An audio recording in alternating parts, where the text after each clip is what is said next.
You can always come back darker, but part of the technique and the value of this technique is that you can see through what's happened underneath.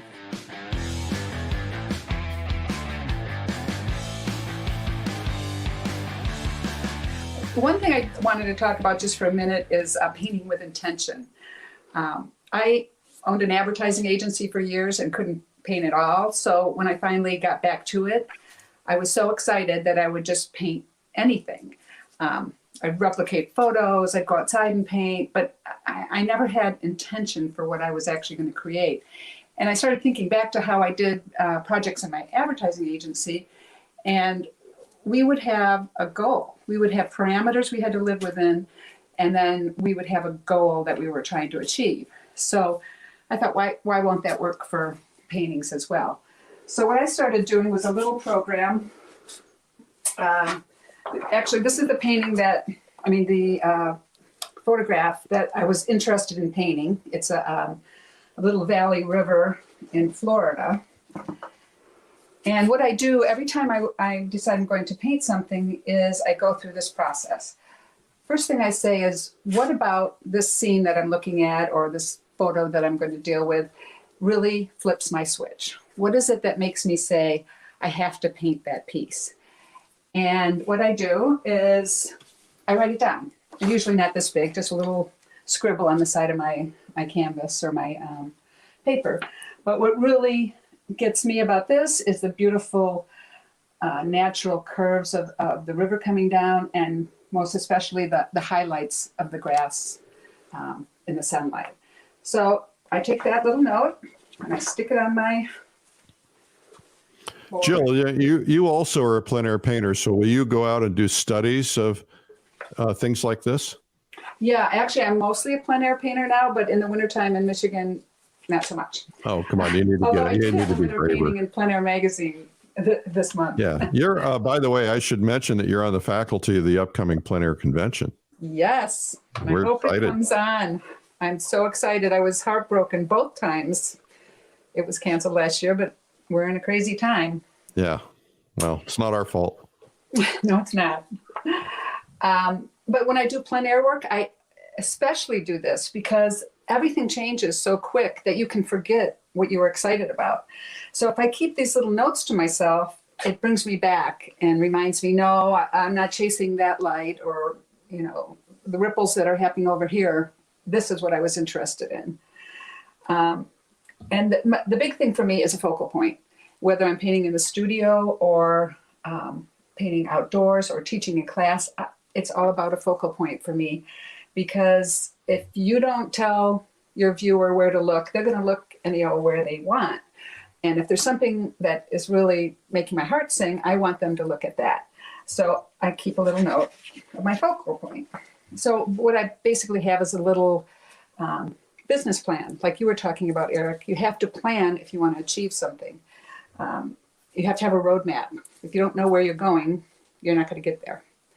So that's always part of my process. And what I'm going to show now is a watercolor painting that will vibrate underneath a pastel painting. And basically what we're going to do is use the color wheel to try and approximate kind of the opposite color of the local color that is going to be applied later. This is not perfection, but it gives you a start on beginning to have some color and structure before you actually lay the pastel in. So I'm going to start up with the sky, and we've got a kind of light aqua sky, which going up looks a little pink. And the big thing about this is that you have to stay in the right value. So if this is a real light shade, then I want to go up here to a real light shade and drop that in.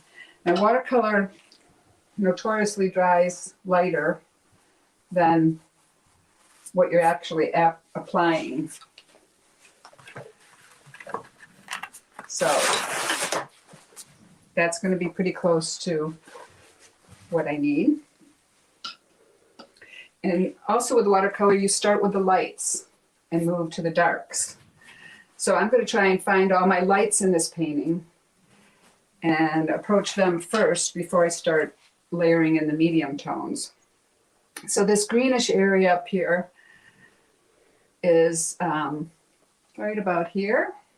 And if I come across, it's in the purple range. Now, since I know that something in the background that's green will turn bluish through the atmosphere and through atmospheric perspective, I'm actually going to go with a bit of a bluer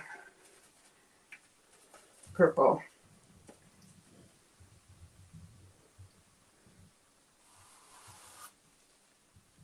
Again, I'm just need a little bit more than that. I'm just looking for big shapes. No detail whatsoever.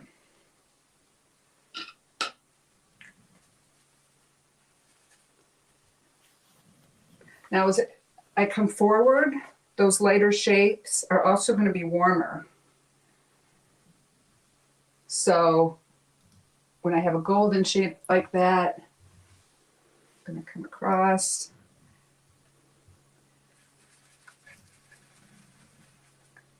Looks like a bluish color.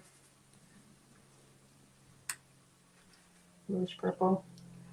I'm just going to go ahead and black those areas in.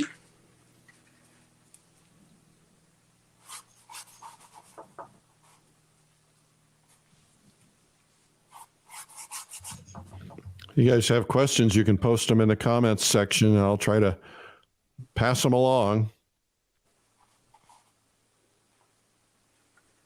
Did you wet the paper before starting the painting? I'm sorry? Did you wet the paper before starting the painting? No, I did not. This is UArt paper, which I love. And I just brush it on dry. And when I'm outside in the plein air situation, it dries really fast. So I just stick it in the sun. What paper are you using? What paper? Oh, it's called UArt, and this is 400 grade. All right. And I'm actually using the paper, although sometimes, and quite often actually, I like to use the board. But this is such a soft kind of image that I like to take my paper and tape it over a bunch of newspaper. I call it packing my paper. So when I draw my pastel across it, I get a real soft feeling, not super hard. And sometimes on board, you get a real hard edge or a real dark edge. So in this watercolor way of doing things, I prefer to use the soft approach to it. You're getting a lot of questions about your color wheel. Is that a Munsell color wheel? And it's similar in the sense that you've got the variations on the hue and the chroma. And yeah, it's not specifically a Munsell one, but what I liked about it was it shows from tints to values. You know, you have your two colors going around here, but what happens when you add white a little bit more? What happens when you add black or dark color a little bit more? And not many of the color wheels do that. So that was attractive to me, especially for my workshops and the way I teach this approach. I'll put the name of it in Amazon. I just bought one, and it's called a Spectrum color wheel. There you go. I couldn't remember.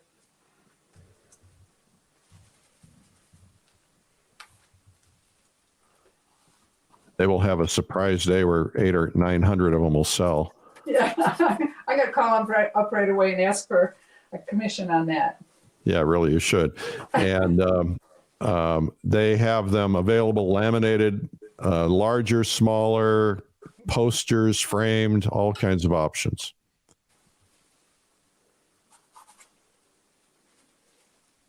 Put in some of these. We're boosting the economy with this program. Glad to help.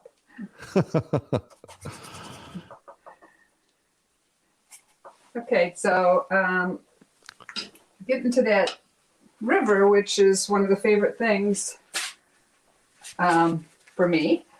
on this piece. I'm going to lay in, instead of blue, I'm going to lay in the opposite, which is orange. And So would you do this if you were oil painting too? Would you lay in the opposite color underneath? you know, I have not done that. Basically, because with pastel, part of the beauty of it is being able to layer colors on top of each other without actually mixing them. In oil paints, you kind of mix your colors. You don't have to depend on the color that's below it. Well, a lot of people will do it. We'll put a reddish tone under a primarily greenish painting, you know, for the grass and so on. But it's interesting to take this approach. I might try this. I actually do tend to use a toned underpainting for my oil paintings. Again, because a little of that sparkle shows through, but I've never actually done this on it. It might be an interesting thing to try. Yeah. Well, maybe once you've tried it, you'll come back on and teach us how you did it. Yeah, after I've done it a million times and it's not mistakes anymore. Okay. So, I forgot. I'm kind of liking it. I'm liking it like this. Can you show us your palette real quickly? Can you kind of hold it up? You know what I'm using is relatively inexpensive Prang watercolor paints, which, you know, I think you can buy now for $10 or something. Yeah.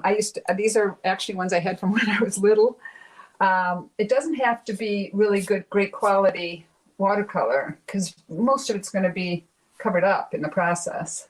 Now, if you were doing it all watercolor painting, would you use the same watercolors? No. I have You have the real array deal. of you know, professional. Yeah, but for this purpose, makes sense. Saves money.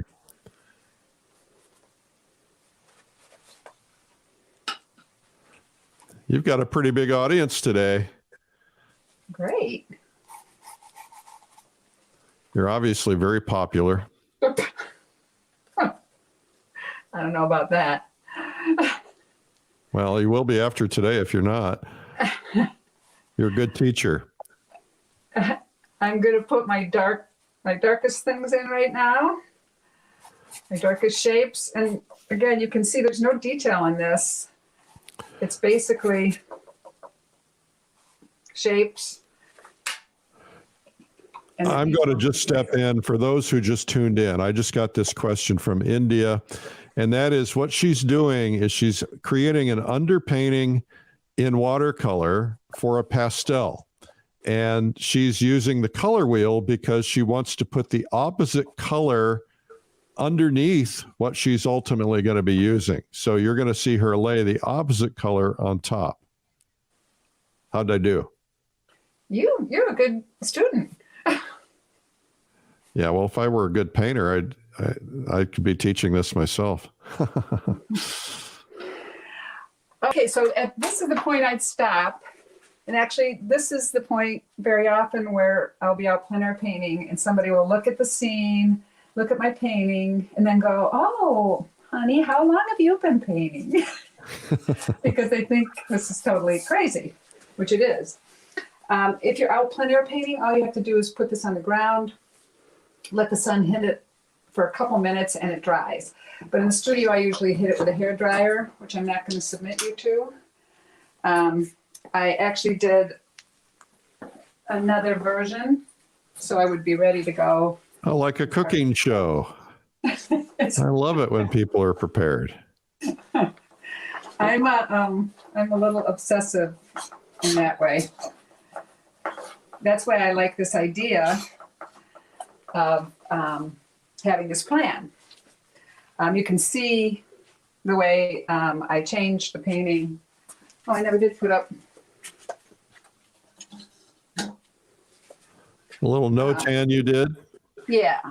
So planning ahead has helped me. I throw away so many watercolors. I throw away so many oil paintings by not making decisions ahead of time. And I finally learned. I didn't want to take the time to do this when I was out plein air painting. It was just like a bother. And it changed everything when I started doing it. Peter in England is asking, how do you prevent watercolor from running when I paint my board? It's a much shallower angle to prevent this. I don't really care about the watercolor dripping. Sometimes I'll dab it off, but it just adds to the energy of the underpainting because you're gonna put pastel over it anyway, and I don't want it to be so perfect. I'm open to it being a little more haphazard and, a little more interesting. Okay, I like getting close up on the painting like that. Thank you. So you're laying in some sky. Very lightly, super light.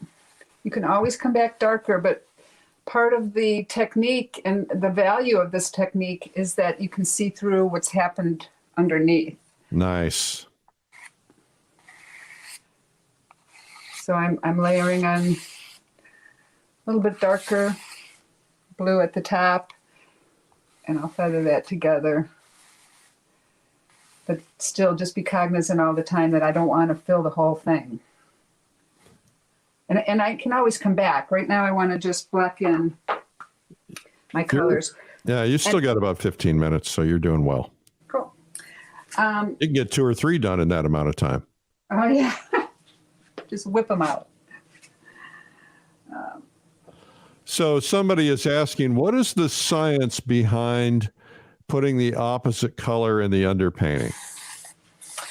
Well, as long as you're in the same value, you can put any 2 colors together, but especially colors that are complementary to each other, and they make a kind of vibration. Can you get real close to the... And maybe you could just explain for some people who might not know that, what does it mean? What does it mean, complementary color? Oh, a complementary color is basically the opposite on the color wheel. So if red is the color... Can we see the color wheel now? Oh, sorry. If red is the color that you're working with, if you want to do the complement, it would be in the greens. If yellow is what you're working with and you want the complement, it's a purple. And there's variations of that because purple isn't just one color. Sometimes it's red violet. So that's why this wheel is really helpful. But even if I put 2 different colors in this blue that were similar colors of blue, they would vibrate a little bit too. Oops. The concept is called color harmony. I'm gonna bring you to my workshops. Yeah. You haven't been able to do any workshops this year, have you? No, all my workshops were canceled. Almost every single plein air festival I had on board was canceled. We did do a couple small ones at Paint Grand Traverse and a couple other places. Indiana had a couple that we did. But for the most part, I still plein air painted a lot. I just didn't do it in a business-like way. I explored on my own. Yeah.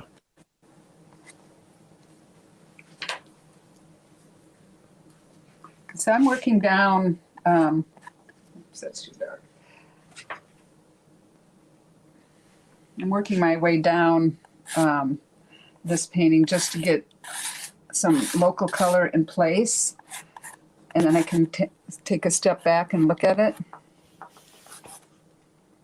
Someone in the comments said complementary colors placed next to each other will intensify each color, both colors.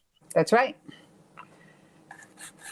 And it also keeps you from getting too precious because if part of your business plan is to have these colors vibrate, then you can't overpaint them. I use all different kinds of pastels, and I basically paint with them. but you have to have the right edge going on them.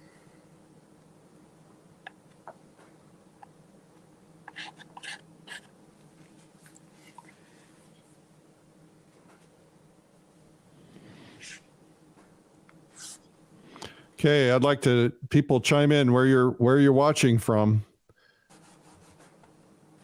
I see India, a couple of people from India. See England, Minnesota, Blaine, Minnesota, Peoria.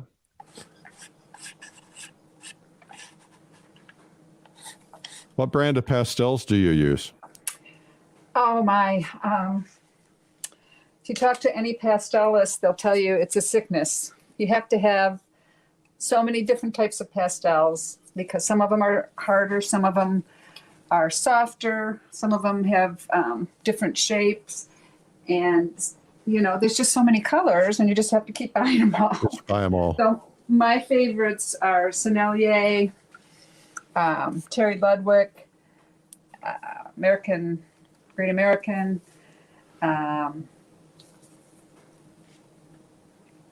Oh Lord! I first bought a set of Rembrandts when I first started, which is a medium set, and that was a good starter set if somebody's learning. And it's used usually early in the process because with pastels you usually work lighter to darker. Uh-huh. Yeah, buying stuff is a sickness, but it's sure a lot of fun. We have Italy, Canada, Quebec, San Diego, Netherlands, Spokane, San Diego, Oregon, Ohio, Kansas, New England. Oh my. Someone has a support group for art supply addiction. Okay, I need that. No, you don't. We need to support the art suppliers. If they don't stay in business, we don't stay in business. I agree. And they are so generous. I was really lucky this year to win quite a few awards in pastel contests because I wasn't able to be much in my galleries or other places, so I applied to a lot of exhibitions and was super lucky to win a whole bunch more pastels. So I swear to God, I have at least 10,000 pastels. Yeah. Well, you just have to paint more. Yeah, not in my lifetime. It won't. It's like not possible. I'm going to go in and reestablish my darks.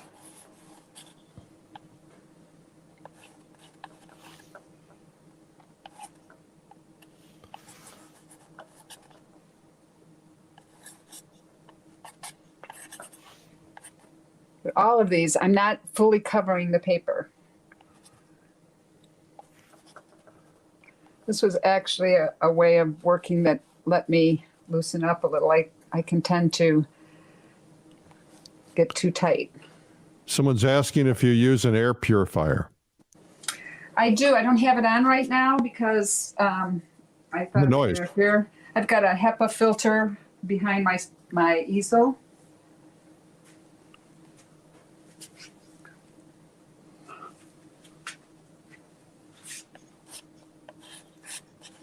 One of the things I do too while I'm painting is I keep separate boxes with my warm and cool colors in so that I can quickly see in comparison which colors fall on the cooler side and which fall on the So you're pulling out the colors in advance that you're likely to use. Yeah, actually I did because I didn't want to be searching around on camera for you guys, but also I did a practice painting because, you know. Because you're a professional. And I just left them out. Every once in a while I dump everything that's in my hand out and put them in the right box.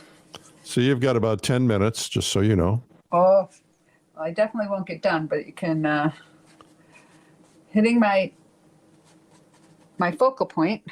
Maybe you can show us the practice painting when you're done. Okay. Each one comes out completely different. Of course. When I'm doing this, I'm always thinking, how can I use the lines of the land to move toward my focal point so that somebody will see that that's the place that I want them to look at. Okay. Were you a Girl Scout? Because somebody said that you must have been. You're so prepared. Yes, I was a Girl Scout, and I was in Junior Achievement. But I think what it's really based on is the fact that I ran my own advertising agency for so long, and you don't stay in business very long if you're not prepared. Oh boy, that's so true. I was in Junior Achievement too. We were both the nerdy ones in school. But yeah, well, the nerds training. rule the world today. So there you go. Just saying. I'm a proud nerd.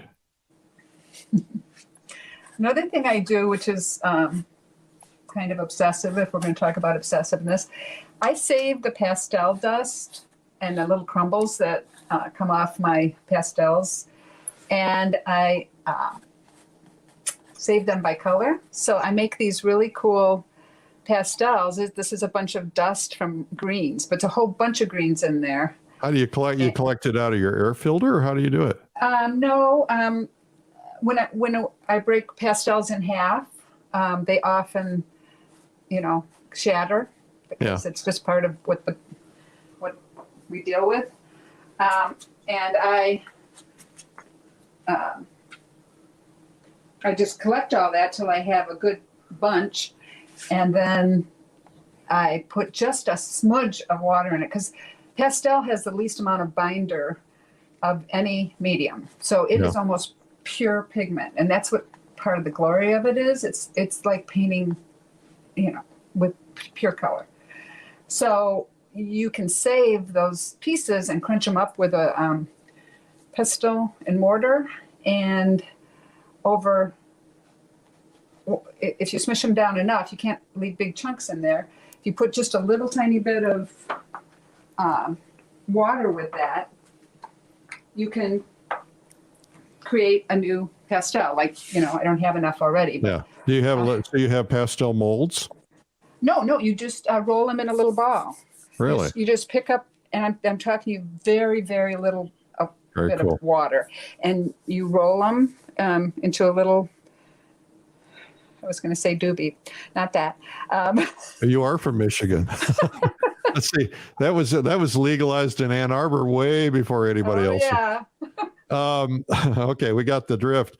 So you have been dubbed by Ronna Katz in the comments as the Martha Stewart of pastels.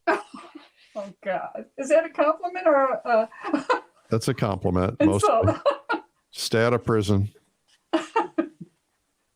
I don't do any of that inside trading stuff.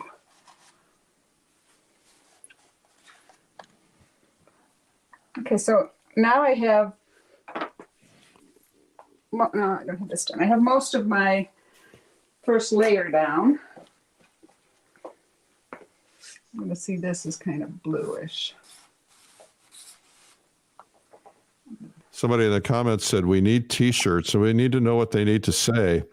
Somebody said the other day they need an Eric bobblehead. That would be pretty scary. Oh, I think that's a great idea. It'd be pretty scary.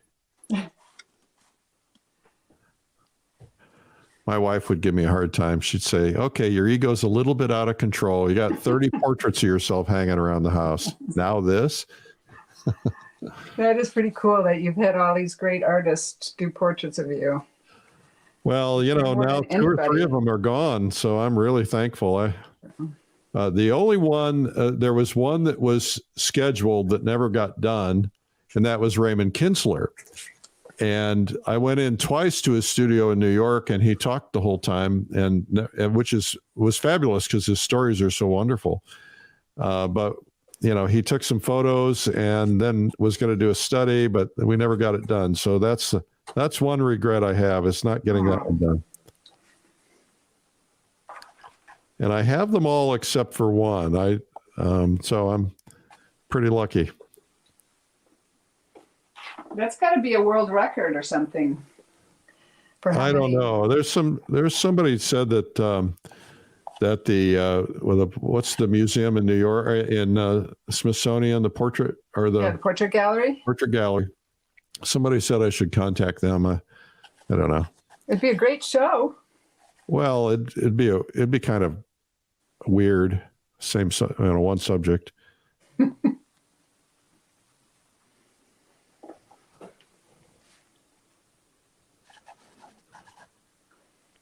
That's really looking good. I'm usually stepping back all the time. I feel a little bit hindered that I can't do that right now. Yeah. It's looking pretty colorful to me.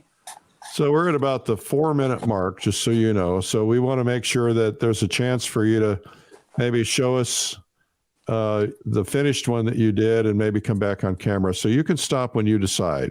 This might be a good point, or you might want to keep going.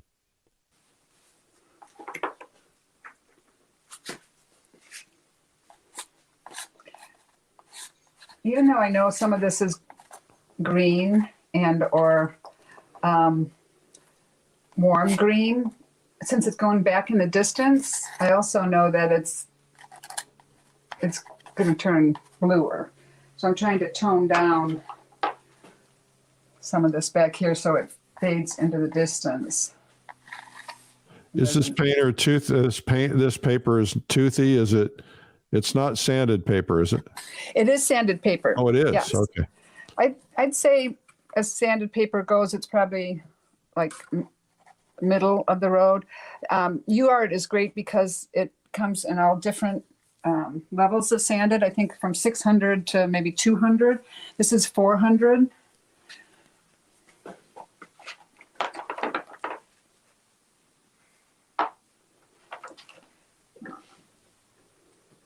So this obviously has a lot more to, well, that's too dark. Whenever I'm painting, I'm constantly going darker or lighter, smaller or bigger, warmer or cooler.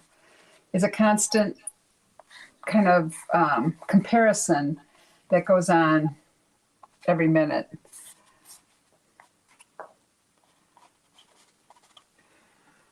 So that's kind of wild and scary. It's still got quite a ways to go. Somebody just suggested we need a hat that says "Art got me through 2020." I'll make it if you'll buy it. By the time I get them done, 2020 will be over.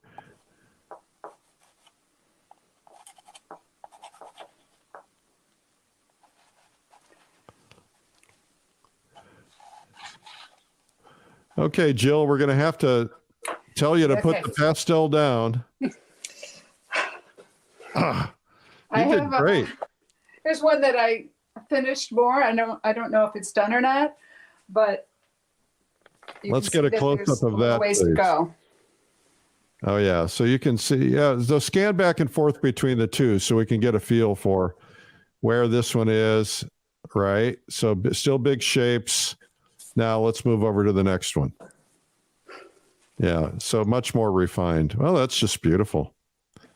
And those underpaintings showing through are very subtle, but they do make a difference. Yeah, it's hard to get real close, but the red's shining through here and the orange is coming through.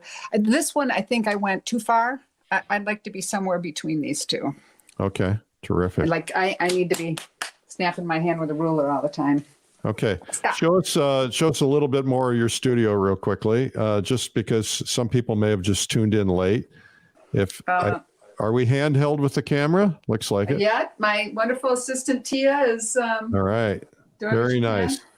This is my computer area where I do all the business. I work on the concept of multiple streams of income. So I sell a lot of prints to art consultants and hospitals, restaurants, things like that, of paintings that I've already sold.